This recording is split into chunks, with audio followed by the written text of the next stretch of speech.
Praise the Lord dear friends, இந்த உயர்த்தும் சிந்தனைக்கு நான் உங்களை வரவேற்கிறேன். இந்த நாளிலே நான் பார்க்க போகிற காரியம் என்னவென்றால், சுய பரிதாபத்திற்கு பதிலாக கோபம் கொள்ளுங்கள் என்பதை தான் நான் பார்க்க போகிறோம்.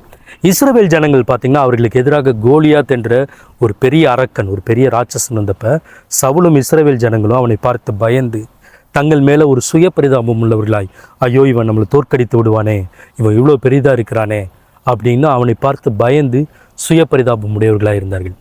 ஆனால் தாவீது என்ற சிறிய வாலிபன் வந்தபோது பார்த்தீங்கன்னா, அவன் சொல்லுகிற வார்த்தையை கொட்டு இவன் சுய பரிதாபம் கொள்ளாமல் மிகுந்த கோபம் அடைந்தான்.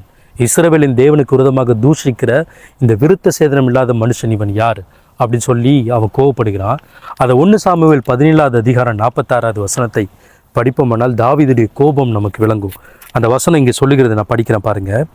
இன்றைய தினம் கர்த்தர் உன்னை, அதாவது கோலியாத்தை என் கையில் ஒப்பு கொடுப்பார் அப்படிங்கிறது தாவீது சொல்லுகிறார். நான் உன்னை கொன்று உன் தலையை உன்னை விட்டு வாங்கி பெலிஸ்தருடைய பாளையத்தின் பிணங்களை இன்றைய தினம் ஆகாயத்து பறவைகளுக்கும் பூமியின் காட்டு மிருகங்களுக்கும் கொடுப்பேன். அதனால் இஸ்ரவேலில் தேவன் ஒருவர் உண்டென்று பூலோகத்தார் எல்லாரும் அறிந்து கொள்வார்கள். பார்த்தீங்களா, எவ்வளோ கோபமாக பேசுகிறார். இன்றைக்கி நான் உன் தலையை துண்டாக்கி விடுவேன், பெலிஸ்தர்களுடைய பிணங்களை ஆகாயத்தின் பட்சிகளுக்கு நான் உணவாக கொடுப்பேன் அப்படின்னு சொல்லி அவ்வளவு கோபமாக பேசுகிறார். எதற்காக? இஸ்ரவேலை தூசித்தபடினால். இங்கே தாவீதும் சுய பரிதாபத்தோடு பயத்தோடு இருந்திருக்கலாம், ஆனால் தன்னுடைய கோபத்தை வெளிப்படுத்துகிறார்.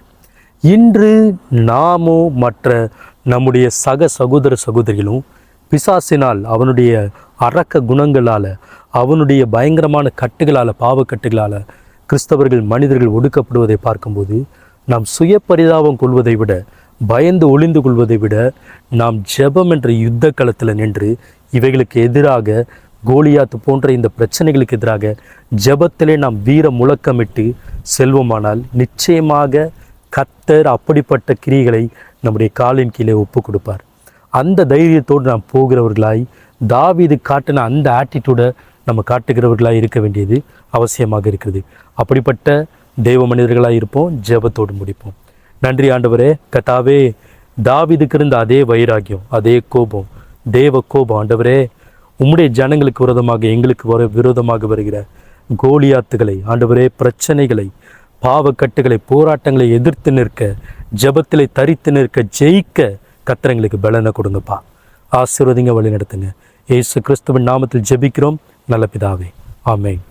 God bless you. Thank you.